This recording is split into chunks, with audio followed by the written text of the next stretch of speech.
ça parle. Ben, les chiffres, ça parle tout le temps. Je te le dis. Mais les gens, ils comprennent pas que les chiffres, ça parle. Donc, alors, Couch Talk, numéro 48 256. On parlait des gens qui... Donc, toi, tu avais un ami Ouais, qui disait moi, je veux venir 2 fois au CrossFit. ouais, exactement.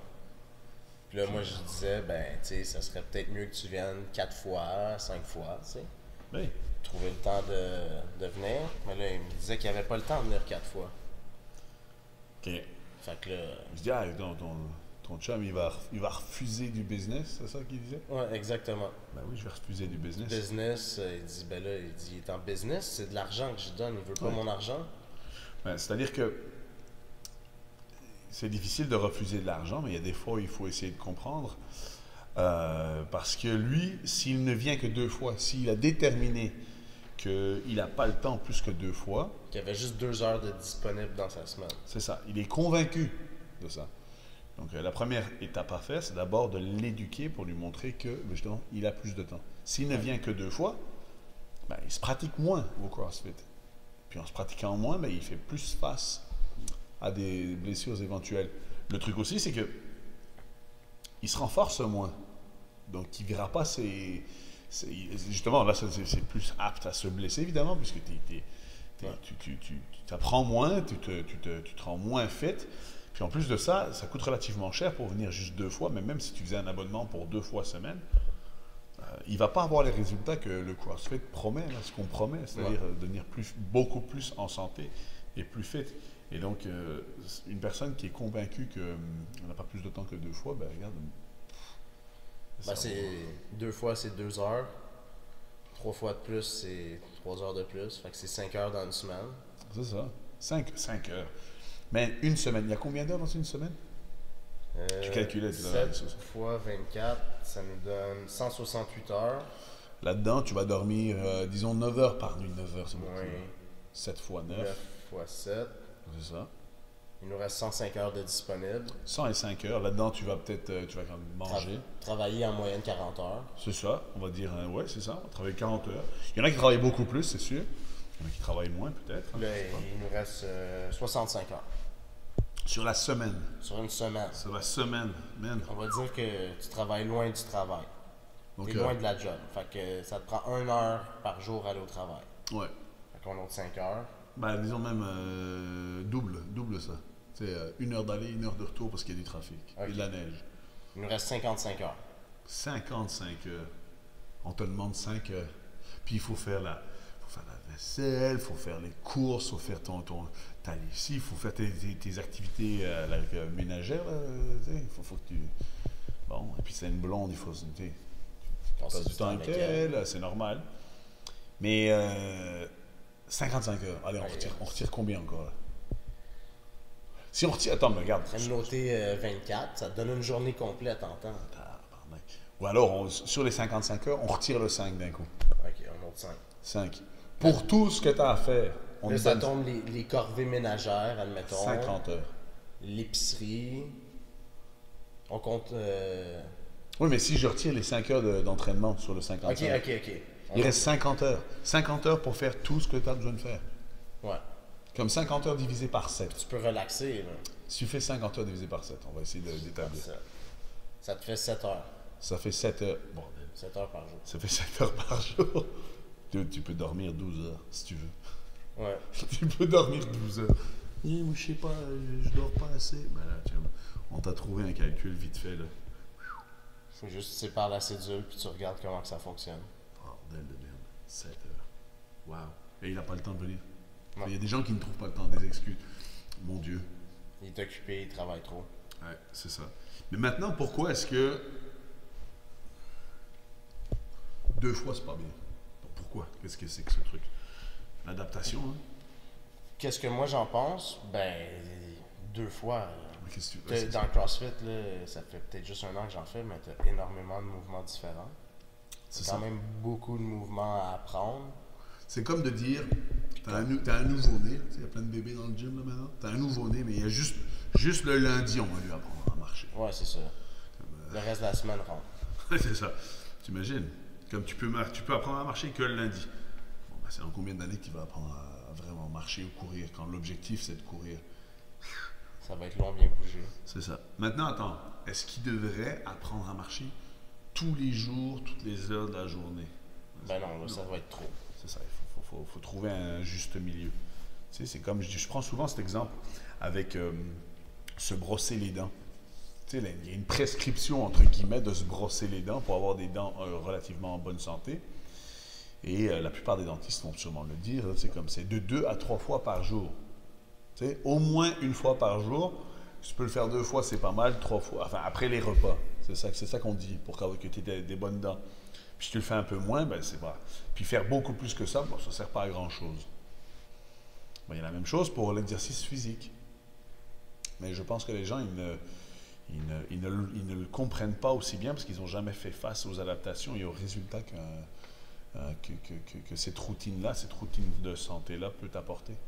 Ça, c'est entre 3 et 5 fois, mais disons que quand tu viens 3 fois au gym, c'est parce que tu es encore actif. Disons que, je sais pas moi, tu aimes ça la course à pied, tu vas aller courir ou tu vas aller nager à la piscine ou... Toi, tu fais d'autres activités en dehors. Absolument, tu n'es pas inactif. Mais tu joues au hockey les vendredis ou dans une équipe de temps en temps. Par exemple. C'est comme notre ami Stéphane, c'est ça qu'il fait. Tous les vendredis soirs, il va jouer au hockey, puis il n'est pas moins en shape que ça. Là. Mais non, il est en shape, Steph. Mais oui, attends. 47 ans et en super bonne shape. Maintenant, 5 fois, c'est déjà pas mal. Hein? C'est bien. Mais d'après le calcul que tu viens de montrer, shit. Ouais. Il reste 7,14 heures par jour. 7 heures et quart. Tu pourrais faire 5 fois 1 heure d'entraînement, plus même rajouter là-dedans une demi-heure, voire 1 heure, d'éléments accessoires. Stretching. Comme du stretching, par exemple. En plus de ça. Ben oui. C'est le fun. Ou même de jaser, juste. Tu sais, comme tu es dans le gym et tu veux juste rester dans le gym. Hang out, tu fais du social, puis tu vois des amis. C'est ça. De toute façon, tu as 7 heures par jour si tu veux. C'est ça qui te reste. En moyenne. C'est ça qu'on a calculé.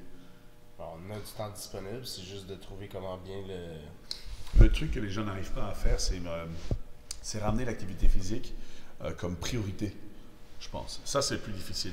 Comment toi, t'arrives? Qu'est-ce que tu conseillerais, par exemple, à ton ami, là, comment, yo, man, parce que vous travaillez ensemble, hein, c'est ça? Non, c'est un de mes amis que je connais. OK. Ben, c'est juste de... faut que tu saches tes priorités, là. Ouais. Puis, il faut que... C'est sûr que comme quand tu passes de rien faire, faut que tu y ailles graduellement. Tu peux pas passer de rien faire à venir t'entraîner 1 heure puis faire 1 heure de travail accessoire. Tu vas trouver... À moins que tu aimes ça, puis que tu aies tout de suite un coup de cœur, mais tu vas peut-être trouver ça vraiment comme beaucoup comme travail à faire. C'est ça. Mais éventuellement, comme tu sais, moi je suis venu ici, puis la première fois j'ai aimé ça, puis je voulais toujours en faire plus. Oui. Ouais, mais en fait, ce qui se passe, c'est que tout changement qui va avoir un impact positif dans ta vie, c'est vraiment cool de pouvoir le faire, mais il faut juste y aller graduellement, à savoir toujours se souvenir de pourquoi est-ce qu'on veut faire ce changement. Et une fois qu'on a compris pourquoi on veut faire ce changement, eh bien, c'est ça qui va pouvoir nous motiver pour revenir à chaque fois. Parce que si tu oublies ça, ben, je pense que c'est là que tu drop off, là, tu sais. Surtout quand tu arrives au gym, les premiers jours, les premières semaines, éventuellement, tu vas être ragué, tu vas être sore. Puis tu sais, comme, wow, on ne te dit pas que tu ne pourras pas déplier les bras ou ne pas descendre les escaliers, mais il est possible que ce ne soit pas si facile. Là, ça va être un petit peu plus tendu que d'habitude. C'est ça. Il est possible que quand tu t'assois sur les toilettes, ce soit plus difficile de te relever pendant quelques jours. Mais ça finit par passer. Oui, ça finit par passer, c'est certain. Parce que le mal se déplace. mais les résultats viennent quand même relativement vite si tu t'y appliques. C'est certain. Là, comme oui, définitivement. Là. On s'entend que la plupart des crossfitters, ils ont besoin de stretcher. Là, c'est pas mal. On est tous forts, mais l'étirement, c'est quelque chose qui vient après l'entraînement de la force, souvent. Si je faisais juste de l'étirement le lundi, je pense que je serais blessé déjà. Ouais, l'étirement, le travail de mobilité. C'est ça. Mais ça, j'ai réalisé aussi, plus que j'en faisais, plus que tu as besoin, si tu veux monter de niveau de performance ou t'améliorer un petit peu plus sur certains mouvements, ben là, il faut que tu ailles chercher un petit peu plus de mobilité pour mieux bouger. C'est ça. Mais en fait, presque, ça va de pair avec l'intensité.